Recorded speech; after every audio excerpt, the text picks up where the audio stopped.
நல்லா யோசிச்சு பாருங்களேன். கொஞ்சம் வருஷத்துக்கு முன்னாடி நம்மளை மாரி இருந்த ஒரு சாதாரண பெர்சன் நெறைய மீடியா கம்பெனிஸ், நெறைய புரொடக்ஷன் ஹவுசஸ் அதோட சேர்த்து நெறைய டிவி சேனல்ஸோட ஸ்டெப்ஸ்லலாம் வாசப்படியில போய் நின்றுருக்காரு சான்ஸுக்காக. ஆனா இப்ப எந்த ஒரு பர்மிஷனுமே இல்லாம நம்ம எல்லாத்தோட வீட்லயும் நம்ம கையில இருக்கிற மொபைல் ஃபோனுக்குள்ள நுழைஞ்சிருக்காருன்னா, அது சாதாரண விஷயம் இல்ல.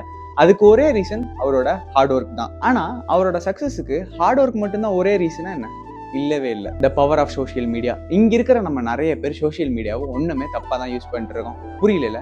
புரியிற மாதிரி சொல்றேன். இப்ப இருக்கிற சொசைட்டில என்டர்டைன்மெண்ட்டுக்கு டிவி, தியேட்டர்ன்றத தாண்டி நம்ம கையில ஈஸியா இருக்கிற மொபைல தான் நம்ம சின்ன குழந்தைங்கள்ல இருந்து பெரியவங்க வரைக்கும் யூஸ் பண்றாங்க. அதே மாதிரி தான் நான் பார்த்து இன்ஸ்பயர் ஆன விஜய் சித்து அண்ணா நிறைய டிவி சேனல்ஸ்ல வேலை பார்த்திருந்தாலும் அவருக்கு இருக்கிற தனி யூனிக் டேலண்ட்டை சோசியல் மீடியா மூலியமா காமிச்சு பீப்புளோட ஈஸியாவே கனெக்ட் ஆனாரு. ஆனா இப்ப இருக்கிற யங் ஜென்ரேஷன் நம்ம நிறைய பேர் என்ன தப்பு பண்றோம்னா சோசியல் மீடியால நம்ம டேலண்ட்டை காமிச்சா நம்ம தப்பான வழியில போயிருவோம்னு நினைச்சு தப்பான முடிவு எடுத்துட்டு இருக்கோம். அண்ட் நம்மளுக்கு இருக்கிற இப்போ ஒரே ஆப்ஷன் சோசியல் மீடியா தான். உங்ககிட்ட இருக்கிற டேலண்ட்டும் உங்ககிட்ட இருக்கிற சோசியல் மீடியாவும் ரெண்டுத்தையுமே கரெக்டா யூஸ் பண்ணீங்கன்னா உங்களுக்கு கண்டிப்பா growth இருக்கும். அண்ட் நீங்க ஆக்டிங்க்கு ட்ரை பண்றீங்கன்னா மறக்காம என் பேஜை ஃபாலோ பண்ணிக்கோங்க. அதே மாதிரி உங்க ஃப்ரெண்ட்ஸ் சர்க்கிள்ல யாராச்சும் ஆக்டிங்க்கு ட்ரை பண்ணிருந்தாங்கன்னா மறக்காம இந்த வீடியோவை ஷேர் பண்ணி விட்டுருங்க.